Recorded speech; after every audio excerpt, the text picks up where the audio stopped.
DW Africa Link. Ethiopia and Somalia. The relationship between these two neighboring countries in the Horn of Africa has been marked by historical tensions. That involves territorial disputes, regional security concerns, and the role of Somaliland, a self-declared independent state that Somalia considers part of its territory. Recent diplomatic efforts are, however, being made to improve ties. We'll soon hear from Somalia's Minister for Information, Daud Aweis. So what is the current situation, and what more needs to be done to thaw relations between both sides? That's what's coming up. I am Eddy Micah Jr., and you are welcome to Africa Link, the podcast connecting you to the stories that matter. Africa Link, every weekday here on DW. At the start of the year 2025, Ethiopia announced that it would collaborate with a new African Union force against Islamist Al-Shabaab insurgents in Somalia, which is set to deploy later this month. Now, what makes this interesting is that Somalia had previously indicated that Ethiopian troops would not take part due to strained relations between the two countries. That's after landlocked Ethiopia signed a maritime agreement with the breakaway region of Somaliland to gain access to the coast. But thanks to a deal brokered by Turkey, the two neighbors have agreed to ease tensions and move towards peaceful coexistence. For more on this, I have the pleasure of welcoming Daud Aweis, Somalia's Minister for Information. I also have my colleague Negash Mohammed, who is a senior editor from DW's Amharic department. Mr. Aweis, how would you describe relations between your country, Somalia, and Ethiopia? Thank you very much. And Somalia and Ethiopia are neighboring countries that should have lived in peace and harmony. But historically, there were some conflicts that took place within the two countries. And in the last 20 years, we have been trying to make sure that we rebuild a relation based on cooperation and the trust and also confidence within the two countries. But that was a little bit hampered last year by some issues that were related to Ethiopia's having a close an arrangement with a region in Somaliland. But luckily, we made to have the Ankara Declaration made on December in Ankara, which has cleared the way for both countries to start refreshing their relations. And we're at that stage that we are now making trust-building meetings, and we are in discussion. So things are going the right direction as we speak now. Right. So you're saying that relations between Ethiopia and Somalia is heading in the right direction. So, because you touched on something which is very important. Last year, Ethiopia and Somalia experienced a hostile relation that was due to the memorandum of understanding that Ethiopia signed with Somaliland. What is the status of that agreement? What do you make of it? And that agreement is off now, has been cancelled because of the talks that took place in Ankara, because of the diplomatic words and the diplomatic arrangement made by the Turkish government and the other stakeholders.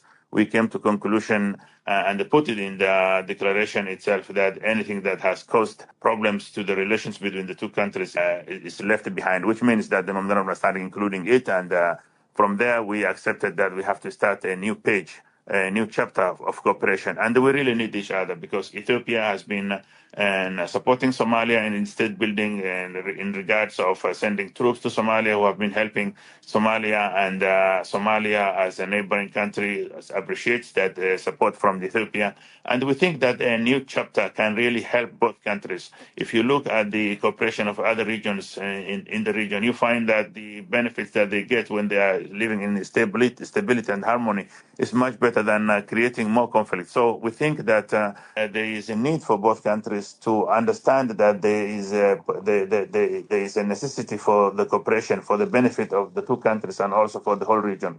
Because when we cooperate, we might get more benefits and more advantage than creating conflicts. Right. Okay. So, Negash, you've heard what Daud Aweis, Somalia's Minister for Information, has just said regarding relations between his country, Somalia, and your country, Ethiopia. Obviously, as a journalist here covering the issue, how would you describe the current relations between Ethiopia and Somalia? Are you on the same page?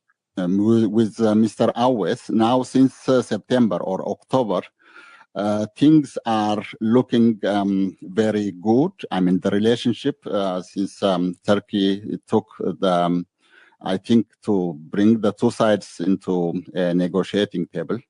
And there is also this agreement that was made between the two sides. And that, I think, has helped to diffuse the tension that was there since last year, since the beginning of 2024, when Ethiopia signed this so-called Memorandum of Understanding with Somaliland. It was really basically unnecessary to just enter in such kind of crisis for both, be it for Mogadishu or for Addis Ababa.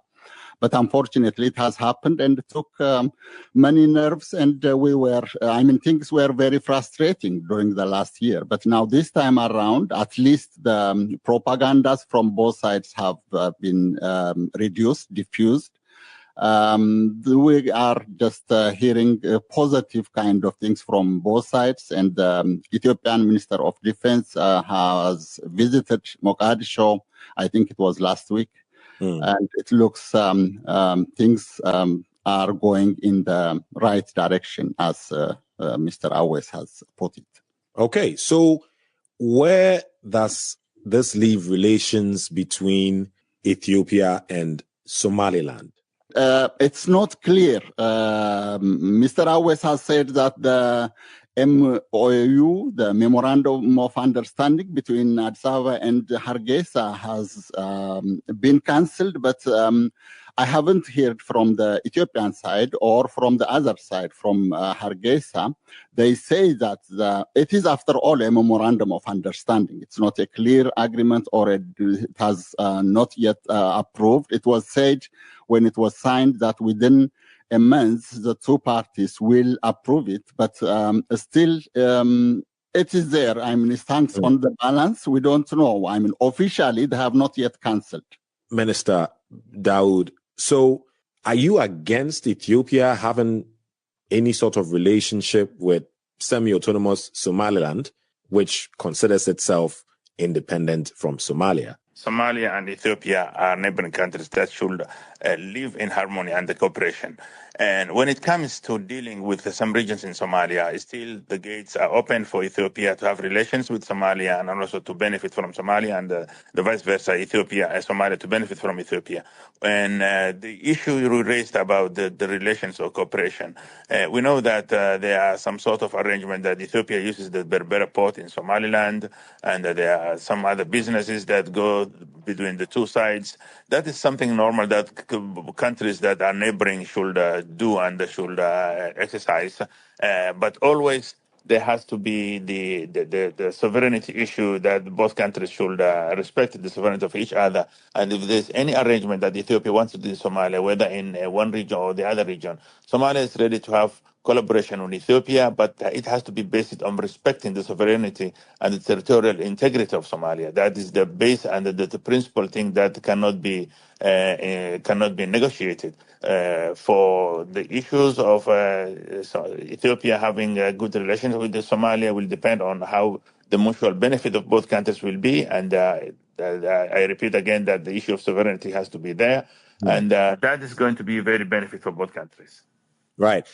It's a very key point that you just raised, because basically you're saying that the strength of the relationship between Somalia and Ethiopia will depend on respecting sovereignty. In this case, directly or indirectly, you're referring to how Ethiopia deals with Somaliland, not just directly, but you believe through Somalia as a sovereign country. Am I correct? Yeah, you're very correct. You're very correct, because as we know that Somalia is one country, Somaliland is a part of Somalia, and all other regions that are existing in Somalia based on the federal system that we are exercising, they all belong to Somalia, and they come under the central government of Somalia. And when it comes to cooperation between the two countries, as I earlier said, we don't oppose such kind of a cooperation to take between our people, our movement of people, or exchanging businesses, but always the issue of sovereignty of Somalia and the sovereignty of both countries should be respected from each other.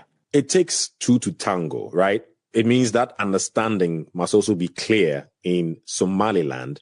what are the discussions going on? What is Somalia's relationship with Somaliland in this case? And for the last 10 years, there have been ongoing talks between Somalia and the Somaliland region discussing about the grievances that Somaliland people have expressed after the civil war that took place many, many years ago. And we believe that resuming those talks will be the only way or the only option to make sure that we address every grievance that any Somali region has, so that to bring the Somali country together. Because we went through a lot of challenge during the military regime. There were some conflicts that took place in different regions in Somalia, including Somaliland, which has really suffered under the regime of Siad Barre, and that should not be an excuse of seceding or dividing Somalia. We are ready to have to continue with the discussions, and with the new administration in Hargeisa, we think that they will have that spirit as well, to sit with us and then discuss about the way forward of bringing Somali people together and then leaving behind all the grievances that had happened in the past. Right. Negash, coming to you, is it clear that Ethiopia understands the position of Somalia, that Ethiopia has to be extra careful with its relations with Somaliland? Well, it has to be. I mean, they have to think about 2-3 wise before they just do something that may affect Mogadishu. But at the same time, Somalia also needs to understand the interest and the sticking point that Ethiopia is trying to do. That is, a country with more than 120 million people to just stay without a port would be, unnecessary. And at the same time, it would be a crisis for the region. And both sides need to come together. The minister has tried several times that the two countries are neighbors. They are not only neighbors. They are sharing the same kind of people between the two borders, and they are sharing the same kind of economic and cultural activities. So it's beyond, neighborhood, that they need to come together, at least to deal with some issues that may benefit both of them. So they need to discuss all these things, to discuss genuinely, to solve the problems, and also at least to refrain. Last time, Mogadishu has invited Egypt. We know the relationship between Ethiopia and Egypt since I think we were born, and even before. So we have this time around the Nile issue, the big dam Ethiopia is building, and the interest of Egypt and other actors in the region. So both sides needs to understand each other and to come together to solve the problems and to help each other, so that maybe the two sides can benefit.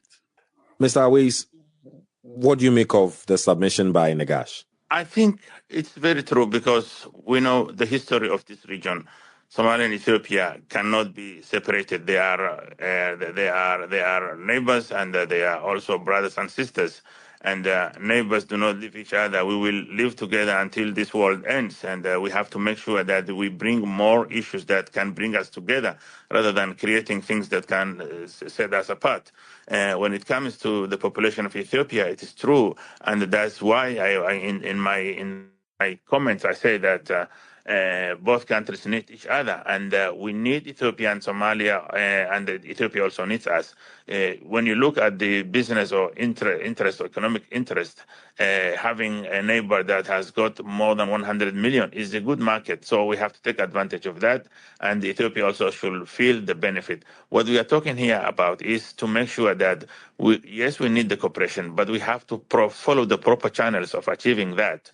We know that Ethiopia now is using the port of Djibouti in the neighboring country.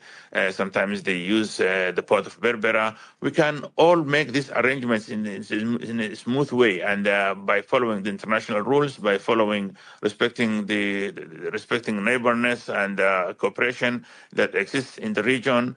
We have the UNCLOS and arrangement by the United Nations of how countries that are landlocked can live together with their neighbors who have got sea access.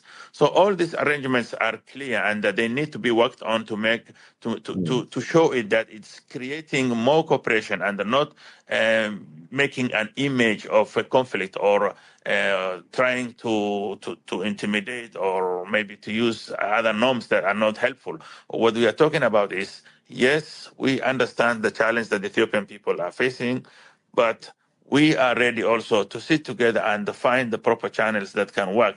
We have such arrangements in the region. Look what's happening in the landlocked countries of Uganda, Rwanda, Uganda. They all use the ports of Dar es Salaam and Mombasa.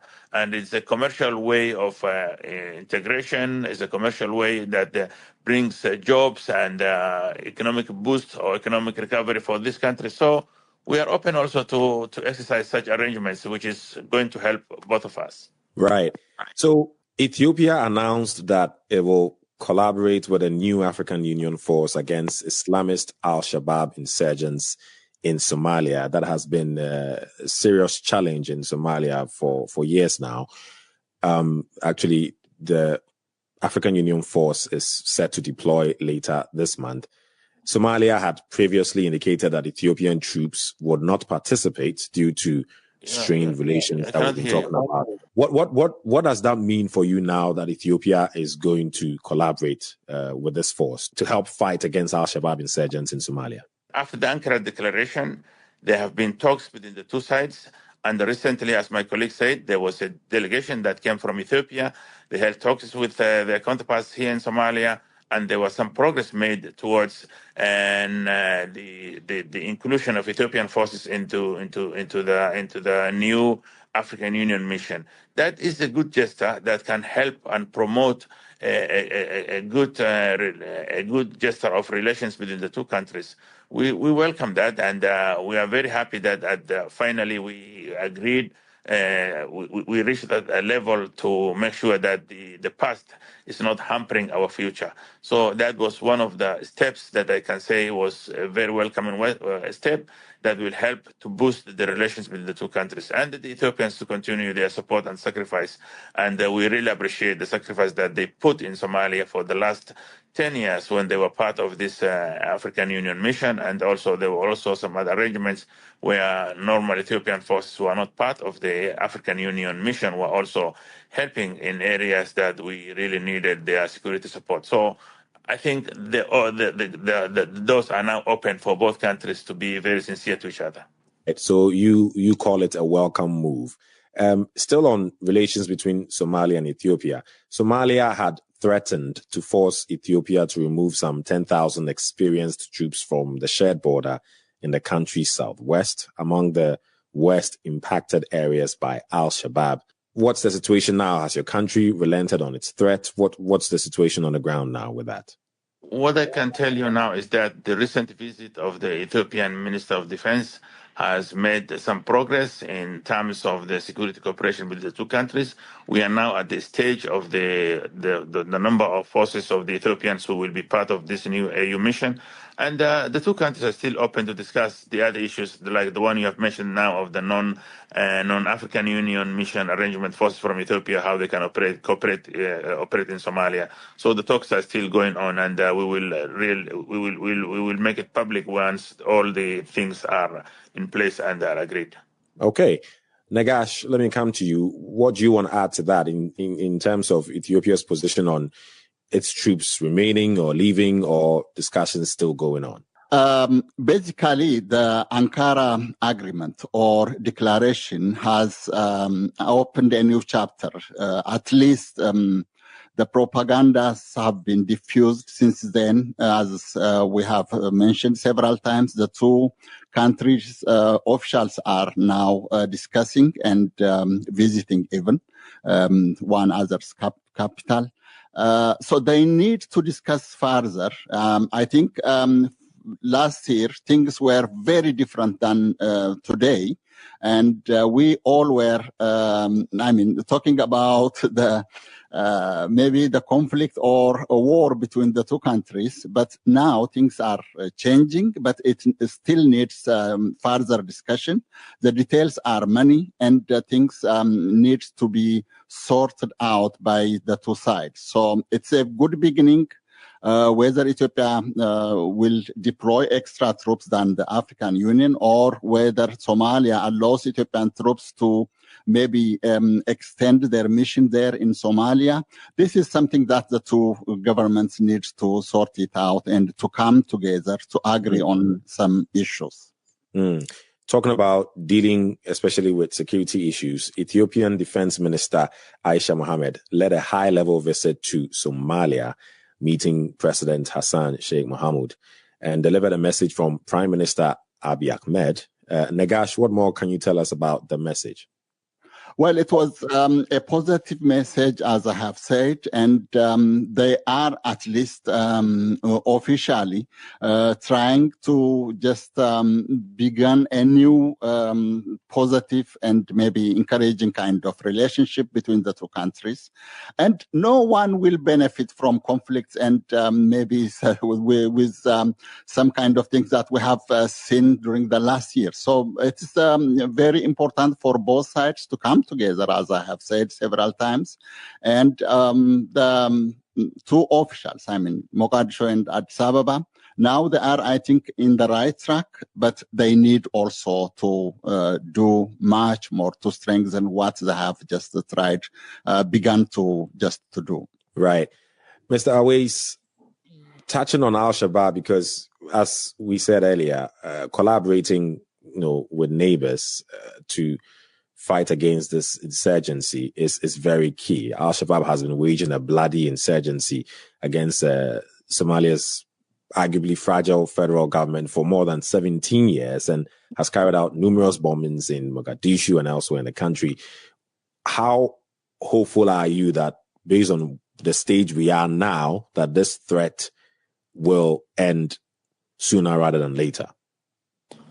I think that there is a good hope when it comes to fighting Al-Shabaab. I can give you lively examples, like when President Hassan Sheikh Mohamud came into power in 15 May 2022, he made it clear that his first priority will be fighting Al-Shabaab, and he really did it. And in many areas, like 82 towns of Somalia that used to be held by Al-Shabaab were liberated by the Somali National Forces in collaboration of the local forces and also with the neighboring countries who are also helping the Somali National Forces. So that trend is showing you how far we went, how far we actually achieved in fighting Al-Shabaab. And also another example is that in major cities, Al-Shabaab used to carry attacks like twice or three times in a month. Those have also been reduced. And we really appreciate that the collaboration between our forces and the friendly countries have really yielded fruits that will be very helpful to end that menace from the region and also to contribute to more stability and peace in the region. So we hope that with the new mission, with having good relations with the neighboring countries and also having their cooperation being on our side, that will also put more pressure on Al-Shabaab and making sure that their days are counted the way things are going on now. The elephant in the room, one would argue, is Egypt, right? Egypt's Al-Sisi is closely following the deal reached between your country and Ethiopia, for obvious reasons due to interests in the Horn of Africa. We know that Egypt has also announced plans to deploy troops to Somalia at some point. What do you make of this whole relationship among the three countries? Always countries have interests and based on different aspects or objectives that they have in their minds or maybe in their agendas. Egypt and Ethiopia have had a very long relationship with Somalia. More closely to us, Ethiopia, which is not only a neighbor but brothers and sisters, and also next to each other, the next door. Egyptians were also very close to Somalia since the struggle of the independence in 1950s. So they were very close to Somalia. What we are intending now is to make sure that we achieve our security aspirations of making sure that we have stability in Somalia and welcoming any country that contribute to us to make sure that we end that menace and we focus on the progress and the stability of this region. We will never allow Somalia to be a battlefront of two different countries fighting for their own interest. Yeah. Optimism and being positive, I sense that from the both of you. And, well, that is good to know. Daud, Aweis, Somalia's Minister for Information. Also, Negash, Mohammed, Senior Editor from DW's Amharic Department. Thank you very much to both of you for your contribution. Get the stories that are shaping the continent here on Africa Link. Now, while there seems to be optimism, the success of the deal brokered by Turkey will depend on sustained commitment to dialogue between Ethiopia and Somalia. The ability of all parties to address underlying issues of sovereignty, security, and economic interests will be essential.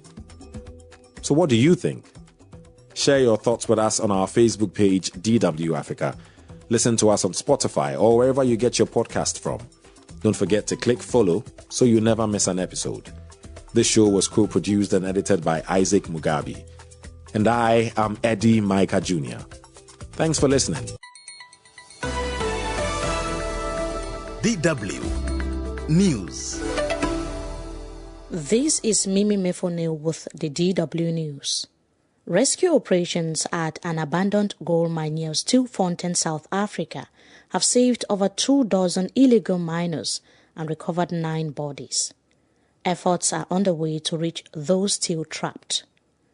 Authorities launched a crackdown in November, initially estimating that up to 4,000 miners were underground, although police now believe the number is in the hundreds.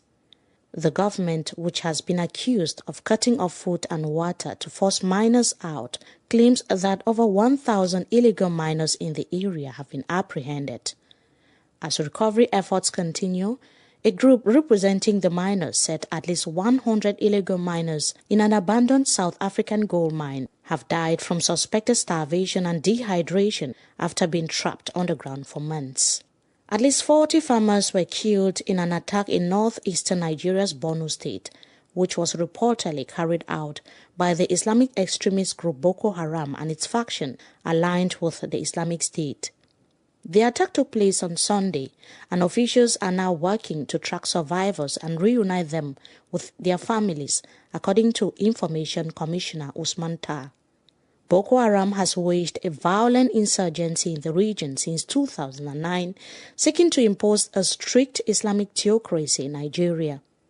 The conflict has caused immense devastation, with over 35,000 people killed and more than 2 million displaced, leaving a lasting humanitarian crisis in its wake. You're listening to the news bulletin on Africa Link, brought to you by DW. Senegalese Prime Minister Ousmane Sonko announced the creation of a committee to hasten the construction of the Roseau Bridge, which will connect Senegal and Mauritania. Construction on the bridge started 2 years ago and it's only 30% complete, but Sonko said the new committee aims to ensure its completion by July 2026.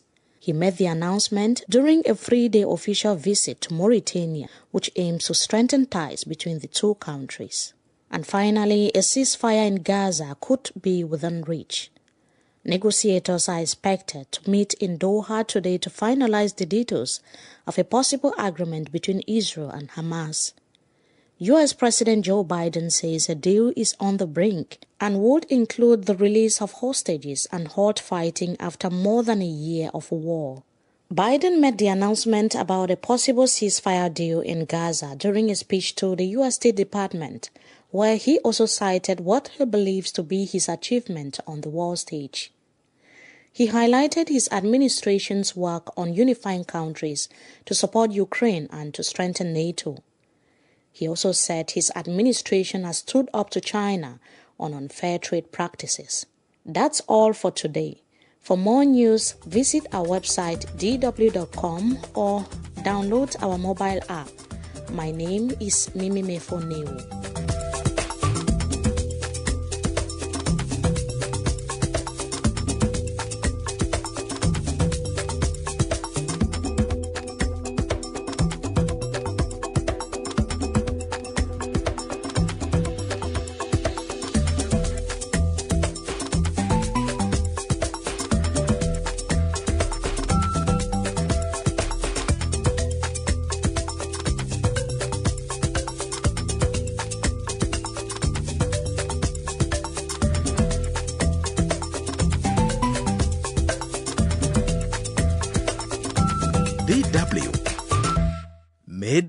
for minds.